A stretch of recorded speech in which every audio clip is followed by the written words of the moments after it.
Rewind, back to bare feet climbing mango trees in days that were velvet smooth sunny. Okay. Seasons didn't exist, jagged heat and burn. I didn't take notice to being somewhat team light skin. But with all the concealed bleach and light skin, it is becoming quantity, while Lupita dark tones are quality. See, natural is becoming a movement, stiletto heel stepping into its own. Rewind. To riverbank weekends. Skipping rocks, catching crabs, jumping jacks, swing around the roses. Everyone drops by, family-filled houses, uncles in front yards, slamming dominoes like rhythms to drum, letting rum run rampant on their throats. Watch as hair on chest comes to a stand. Hear them roar as they reminisce on bygone years. And then it's on to politics. And why the Prime Minister not doing better for the country. The same old stories replayed and repeated. Us youngins, we're getting bored, so we're snoozing and sneaking. Cousins in the back talking about the eclipse secrets that live in corners of raves. Who's getting on with who and which girl? Just a little bit too. Boys mentally thinking they're men, reaching for heights of dad while fearing the right hand of mum. Aunts are in the kitchen.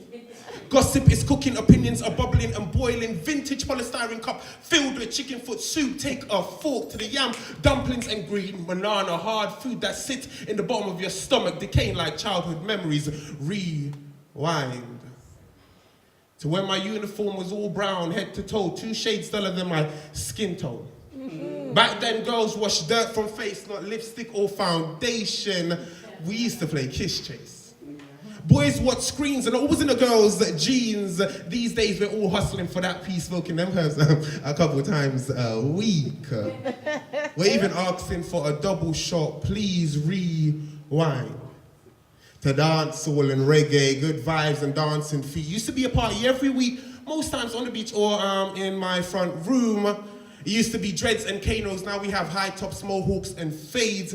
Everyone used to sip from juice cups, but now every man's busting a juice cup, rolling through the centre. No more car horns or busy markets. Bruv, I'm on ASOS ordering online, retweeting at night, checking statuses, midday rewind. To when I lived on a small island, spending the dollar and not the pound, watching the ocean shake hands with the shore. These days I see estates and the moon play peekaboo. I see you. Struggle to leave footprints in pavements. Trust me, it was so much easier in sand. Rewind. And you'll find me on my birthday and fast forward. And I'm right here in Manchester. I'm on my homeland. Yeah.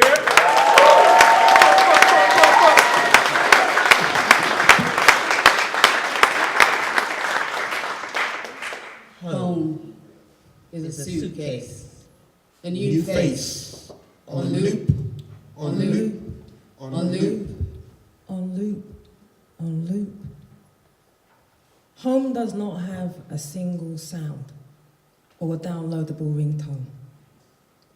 Home is not a generic green salad, tomatoes, cucumber, and a lettuce leaf base.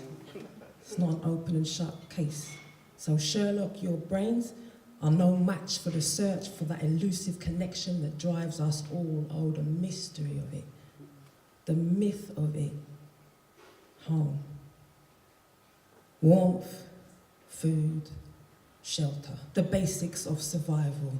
Warm me with a hug, a smile with an I see you, see exactly how you're feeling inside. Such silent conversations, they feed my soul. Give me shelter of arms in a loving hold to foster the care I need.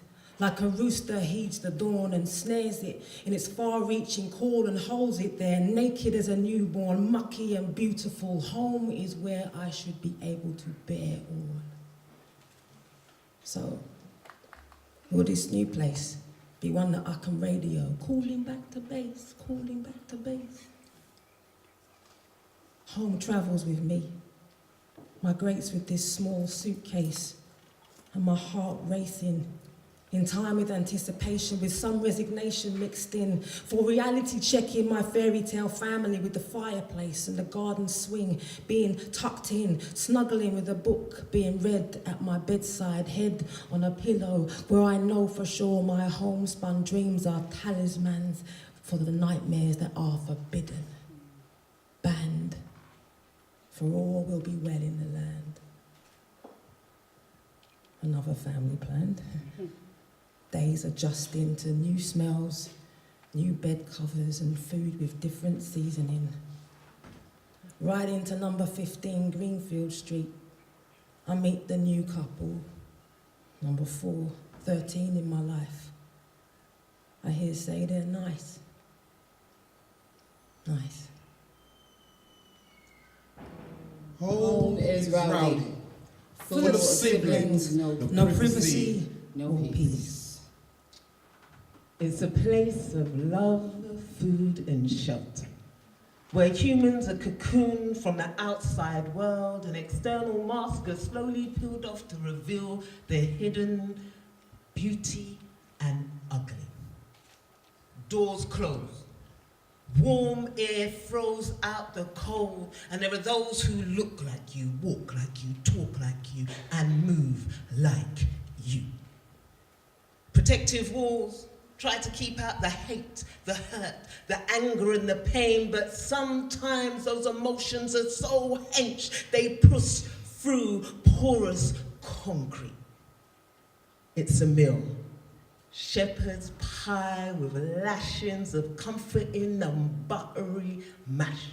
A large hot bowl of apple crumble and brain freezing vanilla ice cream sprinkled with exotic cinnamon dust. A taste of nostalgic memories long gone. A toy, a comfort blanket, to chase off the bogeyman. A suck thumb when nothing else works. Annoying to others, but soothing to the owner. Cousins, siblings, we laugh, cry together. Tell them stories of broken hearts and busted friendships. We walk to weddings, to christenings and funerals together. And eventually childhood closeness is wishbone pulled apart. And even though it's longed for, we never get it back.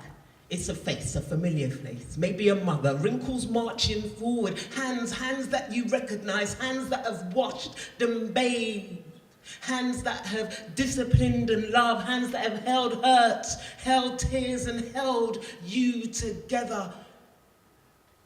It's a picture, a memory, a family moment, a frame of remembrance. If only all those participants could come alive, lips pulled back in a moving smile, eyes bright and roaming, the sound of chatter and laughter. Same door, different day. Same door, different week. Same door, different month. Same door, different year. Same door. Same key. A little jiggle, jiggle. To the right, sharp turn, door open, same stairs, same bottom step, which always creaks loudly. Shh. Teenage cat quietly steps over. Shh. Don't wake mom up. Home is a question, question, still seeking resolution. resolution. When I enter a room filled with Pentecostal church folk and beckon, God is good. The echo back takes the form all the time. It is a known refrain that rolls off the tongue almost as easily as my first thoughts now when I hear hands up is, don't shoot. What happened to that post-racial melting pot? Who is Mike Brown, Sarah Reed, Azal Russenï, Jermaine Baker, Exhibit B? Who are these people, these things, all choosing now to blast any vestiges of my illusions, making me almost claustrophobic in my own skin? See, I keep trying to walk into buildings my ancestors built, but they say I don't look like them, don't look like me, not tied in chains, not assay spectacle. Too educated, too well-spoken, not sufficiently self-deprecating. I have refused to melt and evaporate. Recondense with accepted Negro characteristics, they refuse to see me beyond carefully strategic images designed to hang me in my position. Insisting on being the author of my story, they threaten to snatch me out of the pot and return me somewhere if I don't puppet to their puppeteer in this twisted game of rule and serve. Thing is, one day I will have a son. Now that thought beguiles as beautiful as a white hazy branch of lightning against the purple blue black sky, and it terrifies me. Knowing that a birds and bees conversation may be an easy task, when I start to compute the modalities of how and when I load my son with the same confusion he will need to avoid a board cop's gun. How do I teach him so it makes sense? Son, if you're in danger, call the police. But when they first take you for perpetrator, listen, be still, don't explain, don't twitch, don't move, don't blink. Anything you do now will be a defense for why they shot you. It won't matter that you called for help, baby. Your skin, different rules apply. How do I make it make sense? Son, you're as handsome and majestic as the night sky, but you're also a walking target, highly susceptible to the crime of breathing whilst black. Root your confidence deep in your soul. Let it sprout identity unfettered by those who will only see you burglar walking into your own home. Who will see your hue and stop seeing human, so when you grab your phone or reach for your sweets, they'll register the gun and reach for your life. Do not let them define you. Will that suffice? How do I make it make sense? How do I teach him to claim his piece of this earth when he has to be walking confusion? How do I change the landscape so black boys get to be other than thief, threat, thug, demon? How do I make it make sense when it can't make sense? Home is fragile. They keep showing up out of the blue. Fuzzy-edged figures shaped like ghosts of memories.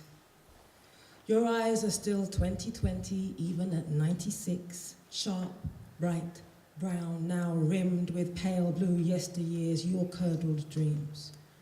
Clouded in 1950s sepia dementia.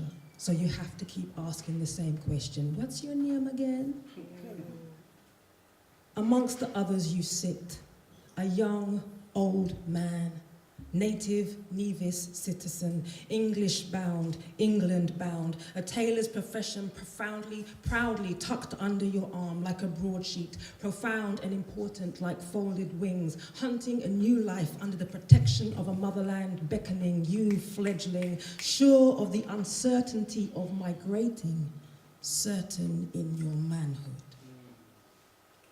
Took some time settling in, enough time to sever ties, enough to know when you'd been lied to. At least on the sunny Turtleback Island, you could walk slow, too much sun to rush. The nurse whispers, he hasn't eaten much. Here, in the mortal hush, something rustling, a reminder, a soft alarm, like the syrupy resonance of a familiar calling, a hunger, a wondering. Back home. Back then, you never knew how you were going to get back home, just held a spirit that wanted forwards, but you knew there were doors that opened inward, and ambition has currency when curiosity knocks loudly, and England knew. So you opened, let it in, gave it home. It was the migrant you were welcoming. Now, here, amongst the others, the other fragile catacombs whose chairs are positioned to face a TV, who sit so still, so as not to disturb the dust. You see them, those familiar strangers who smile as they approach you. Your daughter and her child, they say. You talk, and they listen. And you know you forget things, but they don't seem to mind. Besides, they feel warm, and they want to know you. They feel like home. And every time they make their farewells, you tell the girl child, look after your mother. And that you thank them for coming, because you're not long for this world. You're just waiting. Waiting on the Lord. Waiting on the Lord to call me.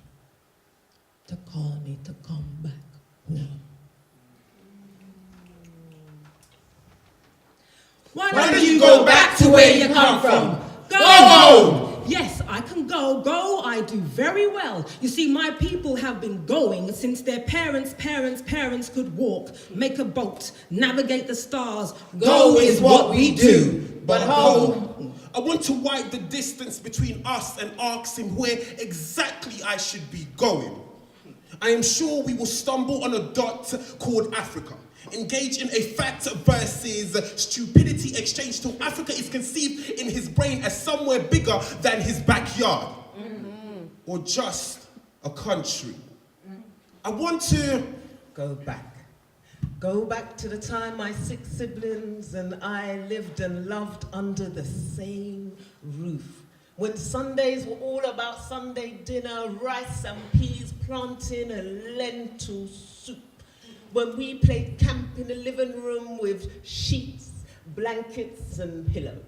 When I knew my youngest brother's favorite food and my younger sister's favorite TV program.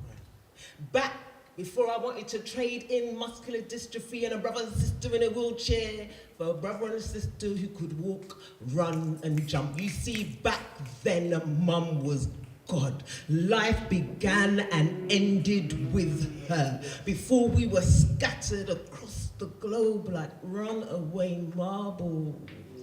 I want to go there. See, I want to copy the map his arrogant ignorance will draw to the place he calls my home. And see what it looks like. See if it makes my heart dance on days when stress strangles my sanity, or maybe when we have talked about it, touched its people, failed to fully melt into its culture. He will look at me and say, I don't think this is it. Maybe then he will ask me where I think home is. And I might tell him, I am still searching. Or maybe I have tasted it once, felt its weft on my skin. Its fabric could have been kente or counterpoint. Woven fabrics more corrosive because I cannot costume myself in restrictive definitions of home. I want to dress myself in freedom. So depending on the location of its manufacture and the condition of its weavers, any other designs of home not designed by me alone are just gentry colonization. How one manages the expedition to find it is home. So armed with love in my backpack, ready to go, I get that feeling like the creeping, determined path of an eruption that cannot be truly predicted. I locate myself in the act of flowing. You see, home is written in my genes. So telling me to go there is redundant. It's like saying go breathe or speak while speaking. Going home is the same as being here, right now in front of you. Using the alchemy of poetry to purify this space. Go home. And anesthetize those in need of cataract operations. So the blind can clearly see their culture as the elephant's back upon which to go home. Go. Home is here. Where I am. The sum of my experiences gathered and farmed. Everything I've seen, heard, or touched. So even you, telling me to go home is now home to me.